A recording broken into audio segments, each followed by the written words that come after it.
Hello, everyone.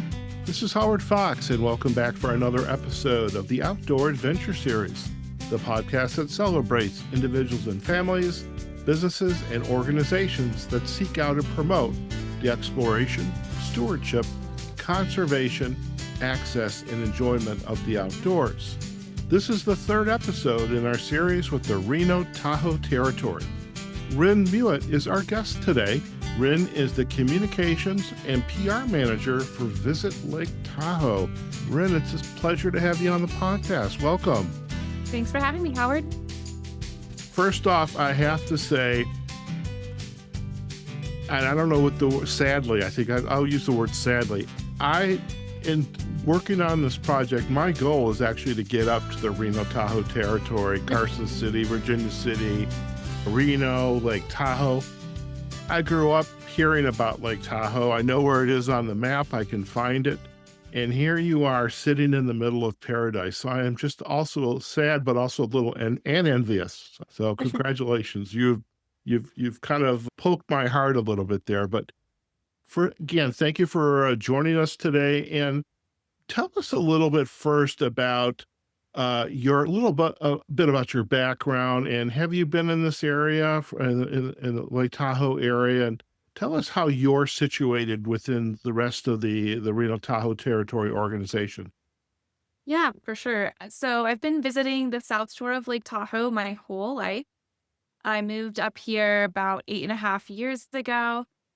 Fell in love with this place a couple years into that and realized I was wanting to stick around. And I've been here at Visit Lake Tahoe, also known as Lake Tahoe Visitors Authority, for 2 years and running. And we are unusual as a destination marketing organization in that we are by state. So we represent the Tahoe Douglas, that's the Nevada side of the South Shore, Tahoe Douglas Visitors Authority, as well as Lake Tahoe, which is the South Shore, California side.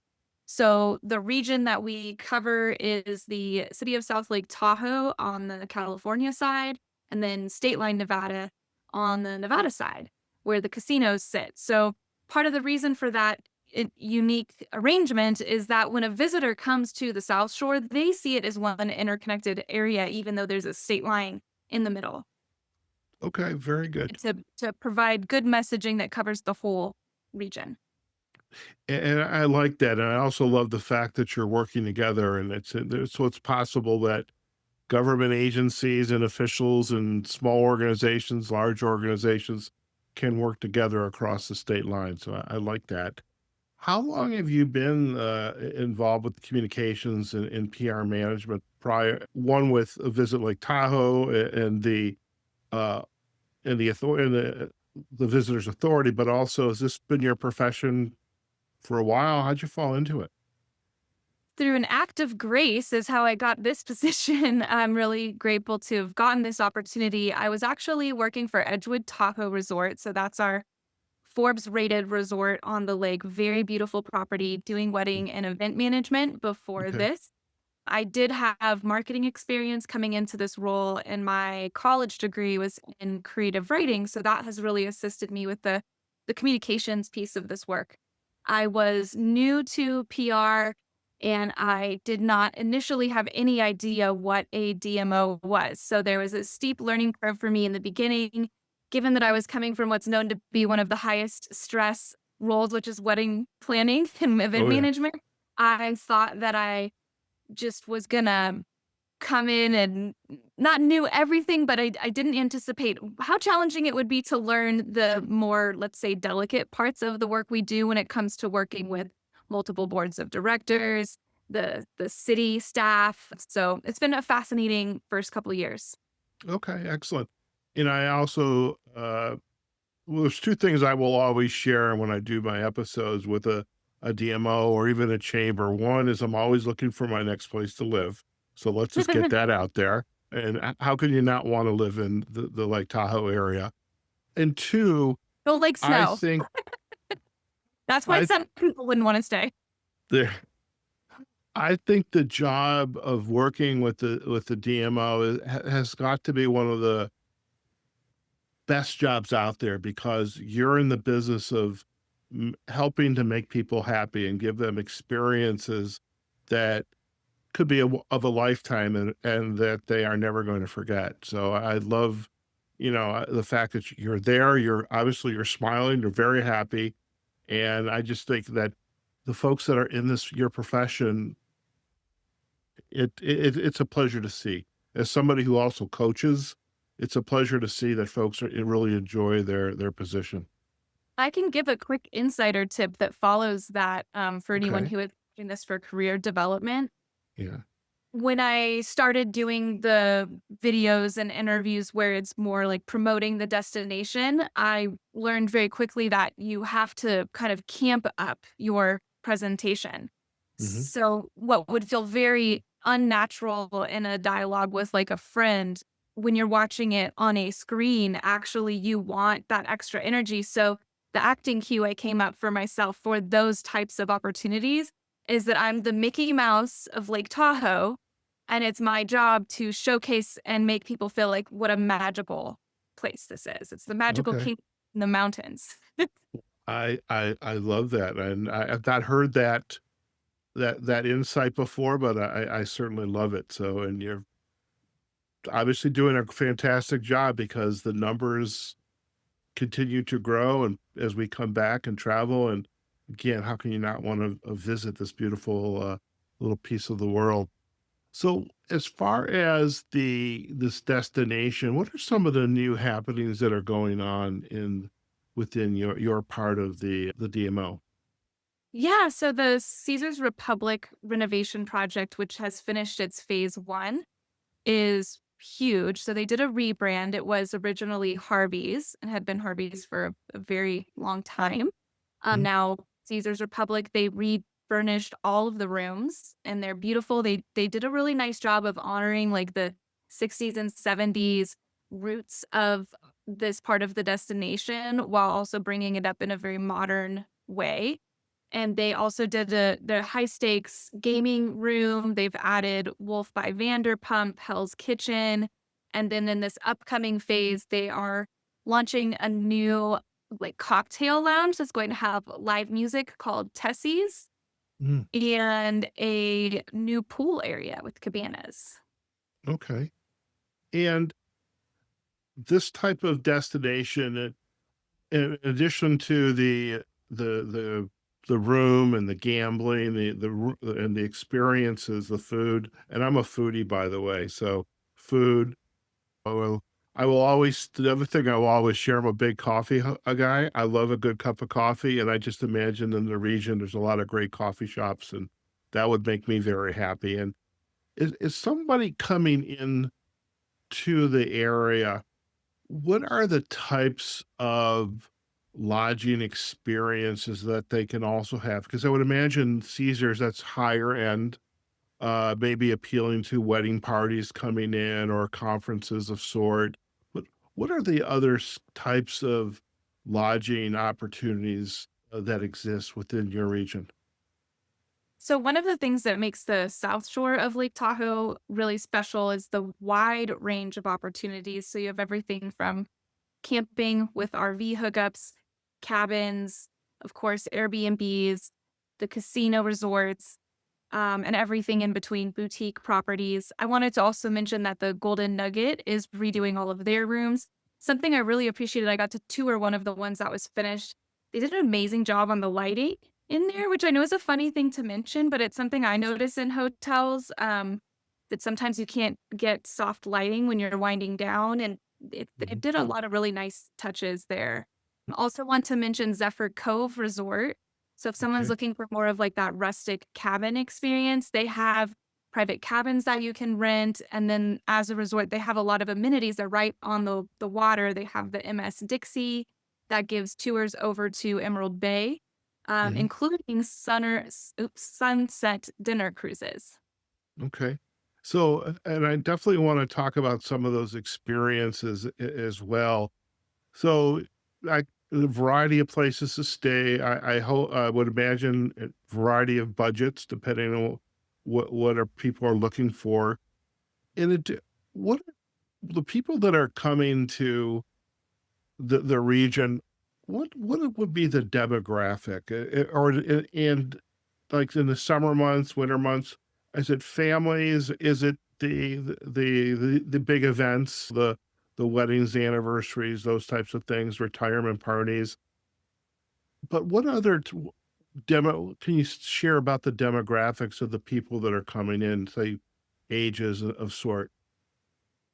Yeah, so because we have a compact downtown area, we work really well for larger groups. You can do a lot really within the walking distance of the casino resorts and the other properties that are right in that area. Hmm. I would say that it's a great place to make an itinerary for an intergenerational group because you might have young kids traveling with parents who the parents are wanting to help the kids get all of their energy out. So there's all the outdoor activities that they can kind of pack their days full.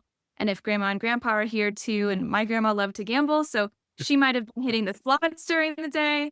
And so there's things that people can do if they're looking to not be on their feet as much or not wanting to have a packed day in the that could be tiring for them. Okay. And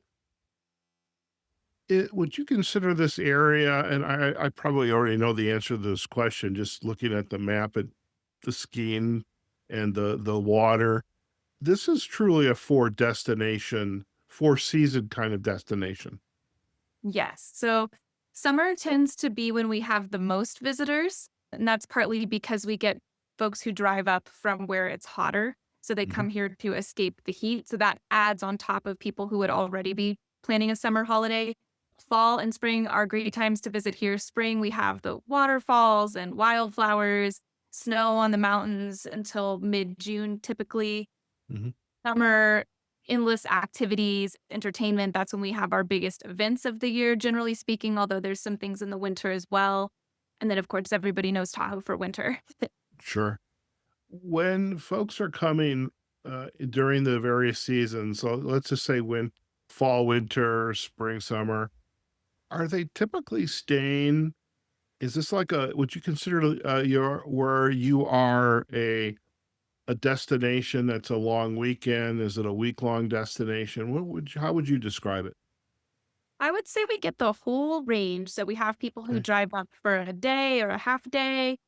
I recommend at least 3 or 4 days so that you can experience both the dining and the entertainment and just have a balanced itinerary so that you're not rushing around. That's also just the type of traveler I am. If I when I visit places, I love to stay 5 to 7 days in one place, even if it means I see less. But that's also my personality. I like to take things a little more slowly. Okay. And unlike Americans, we want to see go, go, go, go, go. It's nice to have a little bit of slowing down, catching your breath, and just kind of being in the moment. I'm curious when this is the Outdoor Adventure Series podcast, so I'd love to talk a little bit more about the outdoor aspect of it. And Sure. I had mentioned some colleagues of mine who are definitely more outdoors focused than I am.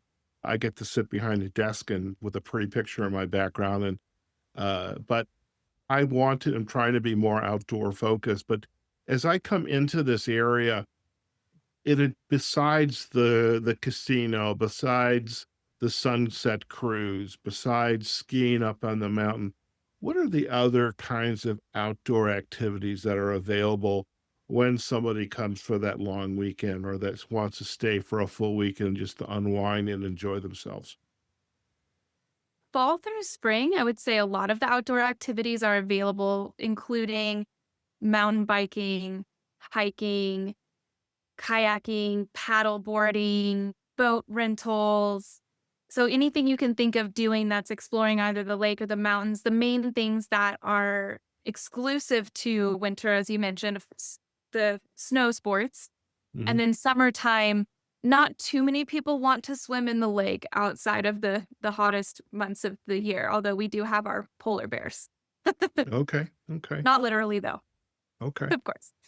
Speaking of the lake, on the map, it doesn't look like it's a big lake, but Tahoe's a pretty good sized lake.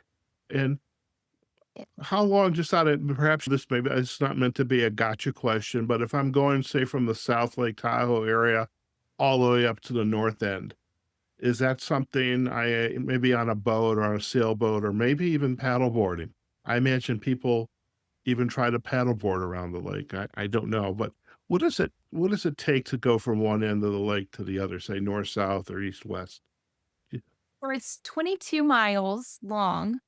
Okay, By car, it's about 50 minutes, depending on road work or anything like that. So not very many people are doing that by paddleboard, and I'm not sure what it would be by, like, speedboat. I okay, do know that there are people who paddleboard from Pope and Baldwin beaches on the South Shore over to Emerald Bay, so that is doable. Yeah, okay, and it's 72 miles total shoreline if you're okay. driving. Oh, wow, and can you actually do that around the lake, 72 miles? And Okay. there's bike ways for a lot of it. You can bike all the way around as well. Oh, very nice. Are there any world-class I'm not talking the Olympics, the World Cup, but I mean, very maybe near world-class types of events that are held in and around the lake itself? Our biggest event of the year is the American Century Championship that's in the second week of July at Edgewood Tahoe Resort, and that's the celebrity golf tournament. So we get a lot of visitors and high profile visitors for that. Sports stars, also other celebrities, actors, comedians, singers. It's a lot of fun. Okay. And how are you and the other members of your destination organization, how do you actually partner and collaborate with, say, the other authorities who also care very much about this jewel up at the border? How do you what are some of those collaborations you're involved with? It's a great question. We have a destination stewardship plan and council here. The lake sits in 5 counties, so 2 states, but 5 counties. It's not a national park, so we have both California and Nevada state parks, concessionaires on national forest land, private land. So the Destination Stewardship Council actually grew out of some originally informal meetings during COVID-19 when we were experiencing, let's say, just more visitors than one might have expected during a shutdown. Mhm. And they were initially working together to problem solve on different challenges that were coming up, to collaborate on messaging. And then that became, over the course of the next few years, formalized in the plan. And it has multiple subcommittees under it. So there's a PR and public information officers committee, stewardship outreach, which is more like in destination, sustainability, education, peak demand. And one of the biggest values we've found through that process is the left hand knowing what the right hand is doing. Mhm. There's that piece and expediting information getting from one group to another. So we understand that from the outside, Lake Tahoe is one place. So it's very helpful when we can have unified, clear messaging. So even if it's coming from multiple different DMOs, Mhm. that we're saying close to the same thing when it's something that's really important, like stewardship. Okay. And are there some initiatives? Well, actually, before you answer this, before I ask the question and you get to answer it, again, not meant to be any type of gotcha, but as you kind of are working through these initiatives, are there ones that are involved with? I mean, I imagine you talked about the renovation of the rooms in these properties, the Caesars and the Golden Nugget, et cetera. But I mean, these towns have been around for a while, and things break, things have to get refurbished. What types of initiatives are underway to make the walkways more accessible for folks with perhaps disabilities or to improve some of the roads, the signage? I mean, you're in the middle. I imagine you're very well, casinos aside, there's a potential for being a dark sky or community of being so you could go outside at night and see the stars. What are some of those initiatives that are perhaps through this the stewardship council are being worked on?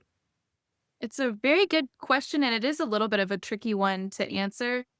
Tahoe Fund comes to mind because they fulfill needs and work on fundraising when it's like something that's beyond what the city of South Lake Tahoe might be able to handle. So, as a really good example of that, there was a Motel 6 property that it was built in basically what is a watershed. Hmm. And they were able to raise the funding to, when that went up for sale, buy that parcel Hmm. and then get the money to demolish it. And now they're working on a new plan for land use there. But there's a lot of partners that work with them. They're not the only one. The League to Save Lake Tahoe, also known as Keep Tahoe Blue, does a lot of those larger undertakings, and both of those organizations do work lake wide. Signage wise, that's a challenging one for us because there are so many different land managers, including Hmm. the National Forest. But again, through that Destination Stewardship Council, we're working to at least be consistent, even if the branding changes. Okay. You just said something that struck a chord with me, and I do appreciate the answer. But you used the word "keep Lake Tahoe blue" and an organization that the people that care about it. How is Lake Tahoe doing? It's been improving, Okay. um, to some extent. I think a lot of people would like to see bigger changes. That's a tough one to answer too because it's like it's we have organizations like the Tahoe Regional Planning Agency that's also lake wide that Hmm. has certain restrictions in place. But then do they have the staff to always fully enforce all of the agreements that are in place with different organizations that are doing development projects? I mean, it's a huge ask. So I guess what I'll say to be positive is the fact that we're seeing improvement at all is huge. Another local nonprofit that's really amazing is Clean Up the Lake. They have like a scuba diving team that goes Hmm. out and they've done a lot of amazing cleanup work pulling. I mean, they used to dump back in the 60s, like, tires, and they just weren't thinking about it's like, "Oh, it's the biggest alpine lake in North America, this should be fine." Well, you add that up over years, and it starts to have an impact as those tires begin to disintegrate, so Hmm. there's a lot of incredible effort and but more work to be done. Okay, fair enough. Good answer. And I was actually thinking about Lake Mead here in Las Vegas, as it has been evaporating and parts of it have been exposed. We here in Vegas we found a lot of things, but Yeah. we're not going to go in there. I would love, and perhaps this putting you on the spot just a little bit, if you would take us through a little tour of the website, if that's okay. Sure, happy to. Okay, so with the miracle of technology, I am going to bring up the website, and we should be seeing it now. Let me. Okay. I need to go back to my big monitor because it always blocks something. All right, so here we go. Visit Lake Tahoe. Take us Yeah. on. Take us on a tour. Well, I'll start somewhere that's a popular topic for a lot of people right now. Let's look at the special offers page Okay. Oh, written on the that's the right big there. blue. Thank you very much. I knew it was somewhere. Okay. So we Oh, have some special deals down here for Valentine's Day, which is this upcoming weekend. So if you keep scrolling down just a little bit, oh, okay.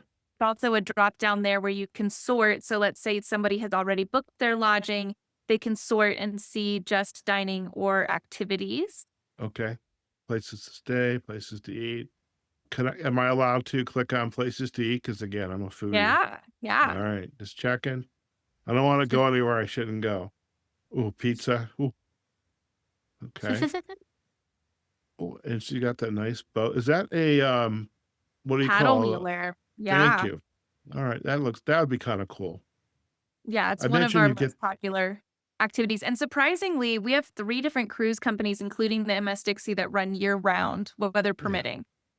Oh, very nice. I imagine the views of Ryn, I have definitely have to get up to this area because it's just I love being on the water, the views, and just taking it all in. What's your Yeah, you'll favorite have to let activity, us by the way? know when you do. Yeah, I love hiking, and I love lounging on the beach. I'm more of a mellow, outdoorsy person. I'm a bit unusual as a local in that regard. gotcha. The hot air balloon is also incredible, and they actually do, in the colder months, they only do them over the lake in the summer, but the Carson Valley side, you can actually do those hot air balloon tours a little, longer in the spring Oh, and fall. And then very under nice. Yes, we'll go back to our top menu under stay. That's where you can look at all the different categories of lodging and Okay. explore all the different places that you can stay. Okay. Pet We have a friendly lot of really hotels. great pet friendly options here. I hadn't mentioned that yet, but that's one of our Mm, differentiators. There's pet friendly beaches, there's places you can dine outside and bring your pup with you. okay. Very nice. Very nice. I love these photos, by the way. Well, By thank the way, you. I think I probably have mentioned it. If not, I'll do it right now. We would love to be able to share some of the photos on our show notes. So just FYI for that. This ones that you think are pretty special and indicative of the area. Okay, That yeah. is Let a me big know for- cabin. Yeah, I that's love it. definitely a private rental, like a Airbnb or a Verbo. Yeah, gotcha. Very nice. Camping and RV, things to do in the summer. There's your hiking. Yep. Very nice.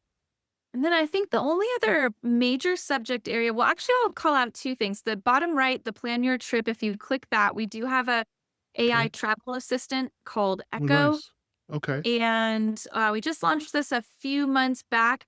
I personally train this AI assistant. So while it is AI, it's trained by a real live local. And I make Mm-hmm. sure that it's providing the best information that's out there. So it can't book or check availability on lodging for you, but it can do just about anything else. Okay. So I have another question, and again, it's not meant to be a gotcha question. If you can't go into it, the details. If you have some friends, you mentioned your grandmother likes to gamble. Okay, we know where she's going to be. She's going to be in the casino. But if you have friends coming to visit, like I come to visit, and you say, "Howard, you let me know." Let's just say I'm one day you're going to spend with me. So you pick me up with wherever I'm staying, and you say, "Okay, we're going to go here for a meal or lunch or these trails. Where are you going to take me?" Well, if we're trying to pack a lot into one day, Hmm. and want good views, Van Sickle is coming to mind as a good starting point. That's right behind the casino corridor, and Okay. it's pretty short distance from the parking lot. You can see the lake. So that's Okay. a good starter hike. Another good one to mention is Liam. That's a Washoe language name. That's Okay. also pretty close to the casino corridor. And that's a nice meandering walk, good for all ages, down to Nevada Beach. So Okay. those are two, I would say, outdoorsy things. Lunch, oh man, you're asking me tough questions. What would be my fast answer for that? Well, what's Edgewood Tahoe Resort has 3 restaurants. okay. And Brooks is a great choice if you're looking for something more casual. That's like a sports bar. Okay.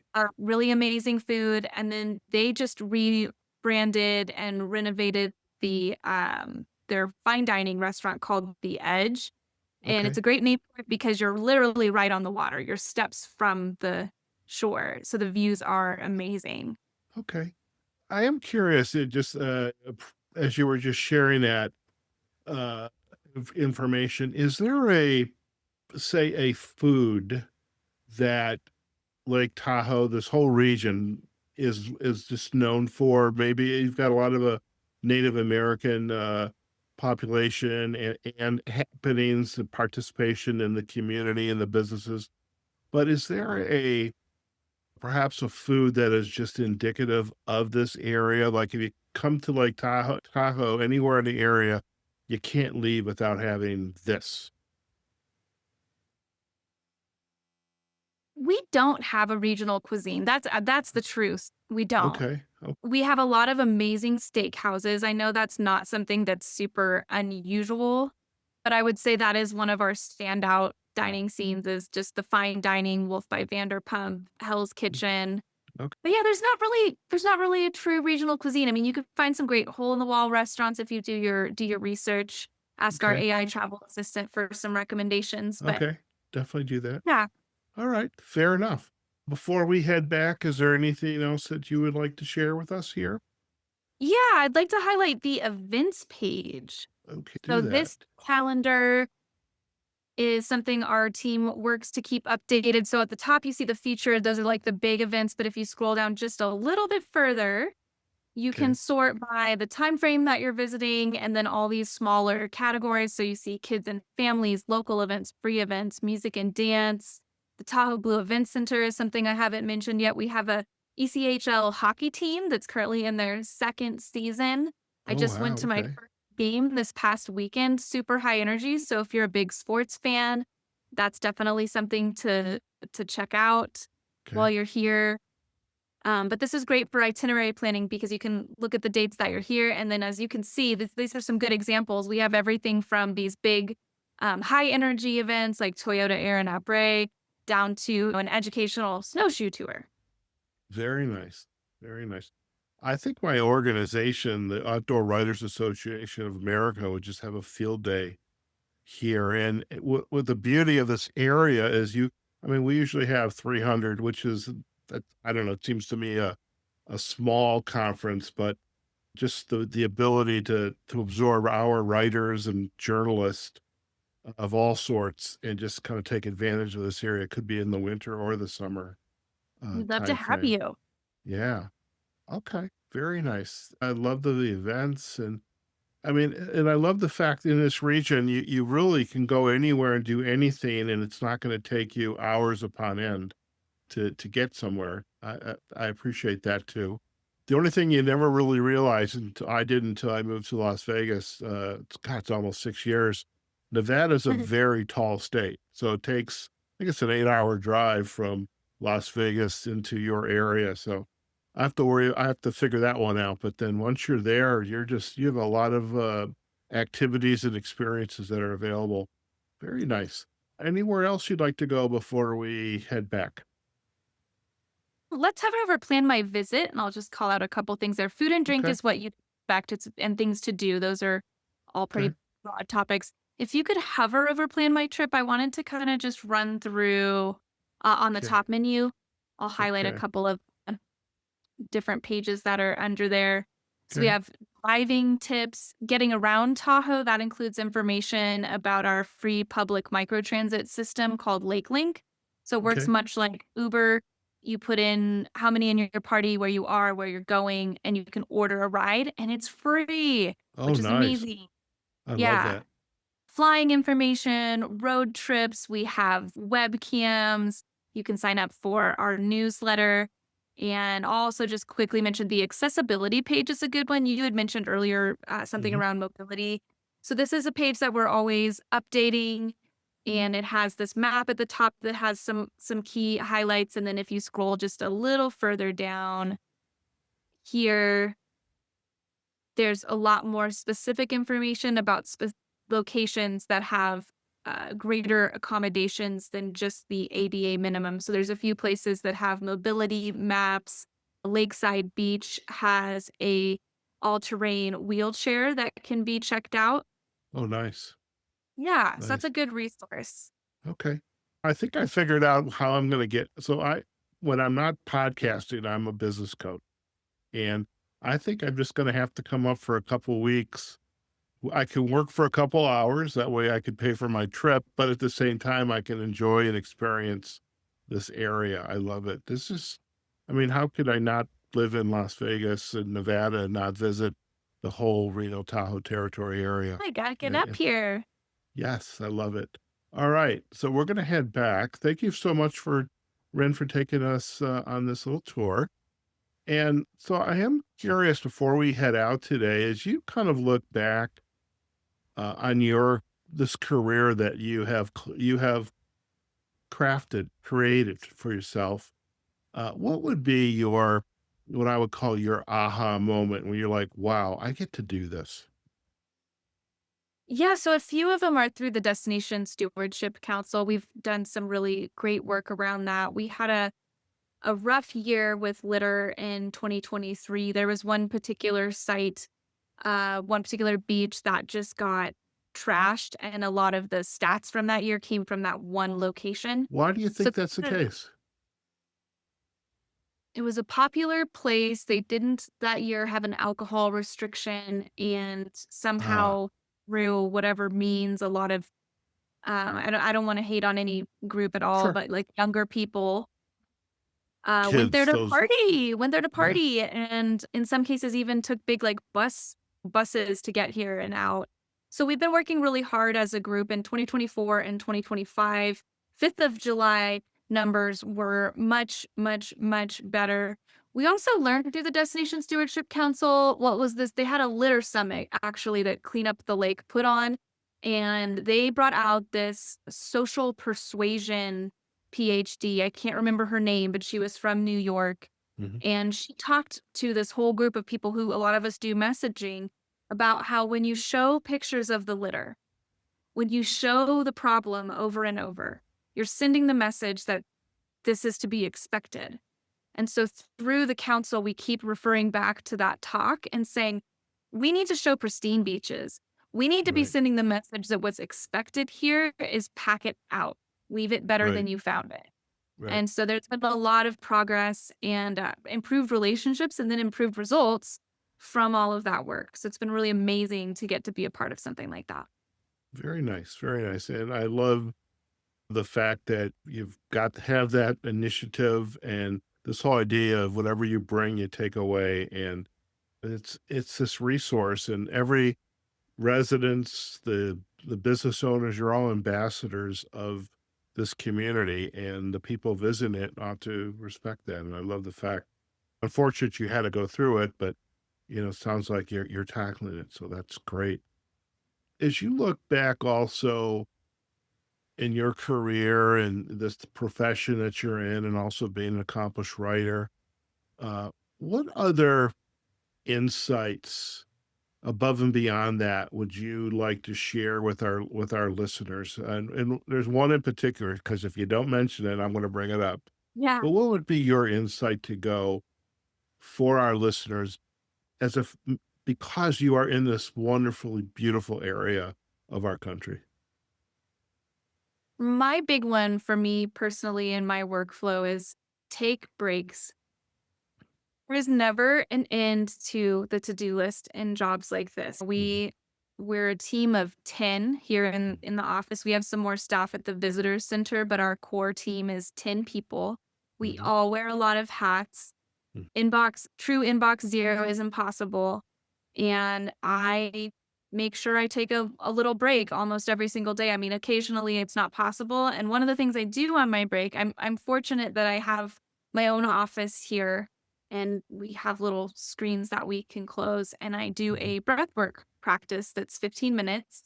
Okay. If anybody wants to look into it, the group that I learned it from, I did one of their short 21-day programs. They do them just a few times a year. It's called the Reconnected. They're based in Australia. Okay. Their work is actually geared towards parents, which I'm not a parent, but you don't have to be a parent to do the program and to learn from it. And there's a lot of different kinds of breath work out there, but it's a long, slow, deep breath, and it helps to reset the nervous system. So I find that that helps me feel more clear, stay on top of maybe I'm not going to get to everything, but what are my true top priorities? Mhm. And be able to keep a level head as I'm changing gears so many times throughout each day. I love that. And when you shared that, and as I was preparing the notes, it truly resonated for me, because as a coach, everything from executive coaching, leadership development, outplacement coaching, I'm very much attuned to the fact that nature, and you are literally have nature all around you, our connection to nature is necessary and can be a great co-creator of an experience to help our to really serve and improve our health. So that connection between being in nature and working and just getting out there and exploring. And there was a book called Outdoor Coaching by Jonathan Passmore and Ellie Lloyd Jones, and I had them on my podcast not long ago. And the idea, say, like in Lake Tahoe or in South Lake Tahoe, around anywhere in the area for that matter, is taking your clients out in nature and providing the coaching there as opposed to in the office or virtually like we are doing. And I think incorporating this breath work, which is all part of slowing down and being more intentional and aware of what's going on around you. So I really love that you shared that. And I'm definitely going to go do a little research, and I'll provide those backlinks in our show notes. So thank you for gifting us with that insight to go. Yeah. You teed me up with one more thing. Can I mention one more thing? You most certainly can. So you teed me up beautifully. One of the other things I did want to mention during our conversation is we have a new campaign that's coming out that I can only tease right now, but it Okay. will be out in the next couple of months. So possibly by the time this is posted. And it involves a docu-series. And we did something, we believe we might be the first DMO to do this, where we partnered with a professor at a college and had them come do destination specific research about the impacts of awe on people Oh, in nature. So we know okay. that you're not the only destination where a person can experience awe, but having this research occur here at Lake Tahoe, and then this docu-series coming out, and there are, I can't quote any of the statistics right now, but demonstrable differences in people's confidence levels, their sense of connection, and then as you were mentioning on the career coaching front, also the ability to have difficult conversations when Right. somebody experienced awe for a few minutes increases, that they go into that feeling more calm. So on the meeting side and conferences, this can be a really powerful place to bring a team to experience more connection. So not just get through their agenda and have these awesome activities, but actually have the outdoor activities feed back into their experience here as a team and working through whatever it is they came here to do. I love that. We're going to have this episode up pretty quickly.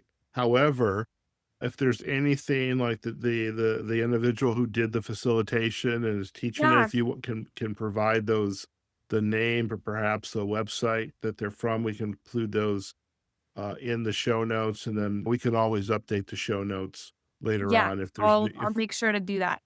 yeah. But yeah, there's such a huge connection, and I just think it's just so important in this day and age because we're under so much stress and everybody's pulling at us. In any case, I love this episode today, Ryn. It's just been phenomenal. I have got to get up there, and I will. That's my commitment. Well, I am going to be up hopefully I there. can meet you for a coffee when you're here. There Try you to go. I say love it. hello. I love it, and I have to have a coffee cup piece of merch with the destination or the coffee shop. Now, if our listeners, and I know we were just there, but as a reminder, if our listeners would like to learn more about the work of the destination and where are the best places to go. So visit laketahoe.com is our website. We are also really active on Instagram and Facebook. So those would be the best ways to reach us. And you could also find us on LinkedIn if you're wanting to explore more on the professional side. Very much. In fact, I will connect on LinkedIn because we post out there as well, all of our episodes. So we'll provide all these backlinks in our show notes. Ryn, it's been an actual, whoa, that's not an actual. It's been an absolute pleasure, Ryn, to have you on the podcast. And thank you for taking time out of your day to join us. I told you this was like having a beverage with a friend you haven't seen in 15 years. So hopefully you felt, there you go. Hopefully you felt very positive, have a positive feeling after having done this. And it's wonderful to get to know you. And you are a wonderful ambassador for this really phenomenal region. So thank you for taking time today. Thanks so much for having me, Howard. Have a great day. All right. Listen, stay in the line. We're going to do a quick close and then you and I can have a final chat. Okay, sounds good. All right, folks, we have just been chatting with Ryn Muat. She is the communications and PR manager for Visit Lake Tahoe. Look, I'm not even going to try to encapsulate everything we chatted about, other than you have to plan a holiday up into this whole area. And really, I mean, Lake Tahoe, it's been on my radar for years. I have friends that have been married on Lake Tahoe. I have friends who have skied in the mountains. And I know someone who wrote a book, and about her book, she was actually paddle boarding around certain parts of the lake. And so I need to see this gem for my own eyes. And so I'm definitely going to make a plan to get up there and see it, have that nice cup of coffee with Ryn. Now, do go out to their website at visitlaketahoe.com. We'll have backlinks to it as well as to their Facebook, Instagram, and LinkedIn pages. And as for us, you can find this episode on our website, outdooradventureseries.com. revamped.com. We are also on LinkedIn and Facebook on our Outdoor Adventure Series pages. The video of this episode will be up on our YouTube channel, which will also include the tour of the website. And of course, you can listen to this episode wherever you get your podcast from. Okay? So remember, folks, wherever you are, whatever you're doing, go out there and have a phenomenal day. Take care of yourselves and your family. And we look forward to having you join us on a future episode of the Outdoor Adventure Series podcast.